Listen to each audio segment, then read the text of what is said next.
name is Fraser Simons. This is my channel, Springboard Thought. Today I'm doing the Fab Four Book Tag created by Tom at LA Books, who I saw only recently talk about a book with Roz on Scallydandling about the books. And this has been making the rounds. Seems like an interesting tag. Thought I would do it. Hopefully it doesn't take too long to get out. I've got quite the queue of things to put out. And last month it seemed kind of like I was just inundating people with so much content, so I'm trying to stagger it in a bit better of a way these days. You'll notice that I didn't bring up any of the first parts of the tag just because I don't know anything about the Beatles, and this tag has been going around for so often that I've had to hear about the different tag parts for so many times that I just wanted to gloss over it basically and go with the actual particular prompts. Everyone else that does this tag will probably digress into a story about the band or like the specific song that each thing is from, all that kind of stuff. So I figure you're getting that content elsewhere anyway. And also I haven't seen the documentary yet, which I'm in the queue, but just haven't consumed yet because it's like 2.5 hours for just part one. Feels like it's a lot for just about the Beatles. I like the Beatles fine. I don't love them. And I know no like trivia answers stuff about them, nor could I pick out like a particular song. The closest I come is to maybe having seen Across the Universe. That's it. I'm going to start with the last prompt and then go up, because I'm just like that. This is a book that you found very powerful and moving despite its apparent simplicity. This was Daisy Jones and the Six, which is completely commercial fiction romance, which probably springboarded me into reading more romance, actually. It is steeped in, of course, 70s nostalgia, which I wasn't around for, but worked quite well on me anyway. And it is very simple, I think. It is one of the simplest stories that you can tell, and stories like it have been told quite often. It's the band that never was. They ostensibly created the best album that was ever put out in the 70s, which is quite a trick if you know of all the stuff that came out. Taylor Jenkins Reid has talked about how it's pretty much Fleetwood Mac, except like Rumors, except that when she was watching a Much Music documentary, I think it was Much Music, Behind the Music documentary maybe, she thought Stevie Nicks and what's-his-face had a relationship and they were in love, but in fact they did not. And so this is sort of like a weird fanfic of the band and of the couple that didn't last, and a weird subversion of both the story we think we know as well as the outcome of the romance, I think at least. I thought it was really great. It's definitely like popcorn fiction, but it is the best upmarket contemporary type fiction that I've consumed recently-ish. I mean, it's been a couple years now. Also, the audiobook is phenomenal, full cast, and because it's presented as an oral history, it's like consuming a Much Music, behind the scenes, behind the music, whatever it's called, thing for your ears. Next is a book that opened your mind and made you think of the universe in a new way, either physically or spiritually. This is always going to probably be The Prophet for me. I just love his writing. I like that it's spiritual without being religious. I like that it's a new, or at least at the time, it was a new interpretation of what a prophet was. And it's just really good advice, expertly given, very humbly, and presented in an immaculate and quick way. A book about a woman, or if you can't think of a man who is unjustly blamed or accused of something. I picked up In the Land of Men by Adrian Miller.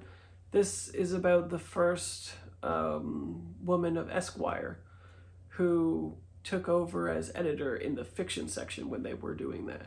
She was also predominantly involved with David Foster Wallace at different parts in his life and her life.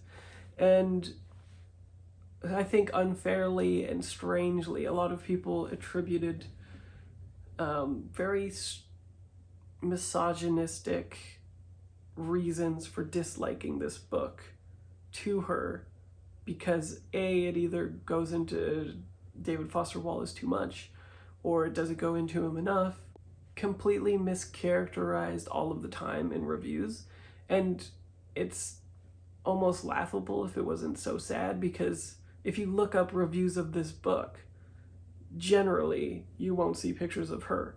You'll see pictures of David Foster Wallace, and then they'll go on in the actual text to say that she spent way too much time talking about David Foster Wallace, or invertly. Like, there's no winning whatsoever with this book at all. But I thought it was well written. It was fascinating look at Esquire. It was definitely in the land of men. It's like hanging out with the boys club.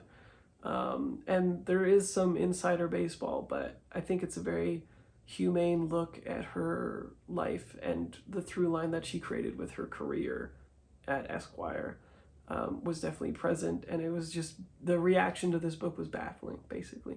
An experimental book that's very common for its content, uncommon for its content or format, and yet it works well. Nishka by Jordan Abel, exceptional book, mixed media, the form meets function book of its time, basically. Like, it could not be more of a product in line with its theme, at least that I can recollect.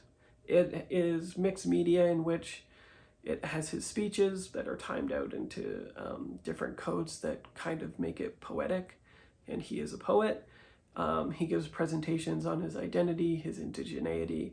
There's erasure poems, there's artwork from his father, there's his own poetry, there's colonial texts that are bunched in here, and it's all about him expressing his identity as it relates to him being taken away from his people, not knowing his culture or his actual, like, real family, learning about his parental dysfunction stuff happening after the fact, and then sort of recontextualizing it in this perfect presentation, as far as I'm concerned. A book of poetry that you found uplifting. I don't really read any poetry. The only thing I have to point to is the one that I always point to is Roomie. I do think it is uplifting, but I also haven't consumed stuff enough to know, put it, like, situated in relation to anything else, basically. I think this book is phenomenal, especially in its presentation of multiple translators working on the same poem and then being presented to the reader so that they can see how much translation affects everything. But then also substantively, it is incredible to be consuming his work, I think. A book you loved that A, has a minimalist cover, or B, is written in a minimalist style. I'm gonna go with cover. This is the Penguin Galaxy covers, and these pretty much started this type of book cover, where it just has, like, the text and it's presented in a really clean typography, and make the type the function of the actual cover. All of this series is like this, except for Once and Future, which is a little bit different. It has, like, a small picture of a dude on a horse or something like that. But all the other ones are different colors, different fonts, but presented in this, over-enlarged text that looks fantastic. A surrealist book, or a book with some surreal elements that you enjoyed. I'm gonna go with the Dream Life of Suanov with this one, which is exactly what you may or may not think of it, depending on what you take away from the title, I suppose. This is about a man who used to be an artist, is now curating art in line with the regime of Soviet Russia in the 70s, 80s, something like that, I think. And he sort of has to parcel out or sell different aspects of himself as he has grown up to be in the position that he's in. When he was younger, he was threatened to, bring himself in line or else other people would be hurt. And so he's kind of become a dream self of him. And as he confronts this, his dreams begin to cascade in like an affliction that he possesses, where he is both in and out of a dream. He doesn't know what's real, and the dreams are continually assailing him and trying to get him to realize these specific aspects of himself. Phenomenal book. I really liked it. A book about someone who had far more success than what they expected, or a book that was much more successful than what the author expected. Just because of my own experience with this, I know, I guess it really depends. It's kind of a polarizing book for people, but this was way more successful than what I expected, especially at the beginning. The ending was a very big surprise, and the character Arthur Less in it is a lot more successful than we might think. It's about a B-list author who, once he finds out that his ex is getting married, goes on a adventure binge, I guess, where he signs up for absolutely every event that he can sign up for in order to travel, keep himself busy, not think about it, and is kind of dealing with his malaise in that way, like a busybody type of way. But it becomes kind of like surrealistic. It becomes much more introspective, which the juxtapositions that continually exist in the book in order to make him think about himself and therefore make the reader think about themselves was just really fantastic, I thought. And again, the ending, maybe one of the only endings where I was just like, whoa, didn't see that coming. A book that talks about drugs or that was written under the influence of drugs. It has both. Vert by Jeff Noon. I bought it without a cover for some reason, I guess, but this is a cyberpunk book that is sometimes called dream punk, in which it's a future London and a drug was invented where essentially feathers are different drugs, and you have to consume the feather, and then it has different effects. It's a substitute for other cyberpunk books that make cyberspace or online spaces. It's like a dream world instead. It also alters them in the real world, of course. It's very highly addictive. The group of people, the protagonists, are always trying to like get their hands on the next bunch. And yeah, they do some wonky ass stuff to people. A book that you dreamed about or that inspired one of your dreams. When I was reading this, my dreams were like 70s, 80s style, the original like Lord of the Rings animation style, but like dark and pastelish and very odd. Like, I just can't even explain it, but it is Gormenghast, which I think really is conducive to that kind of thinking, really.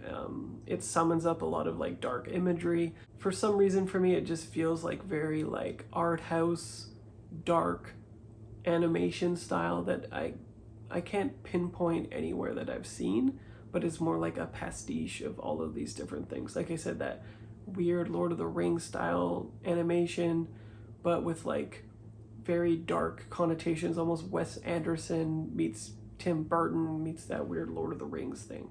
Anyway, that's the tag, and I will see you next video.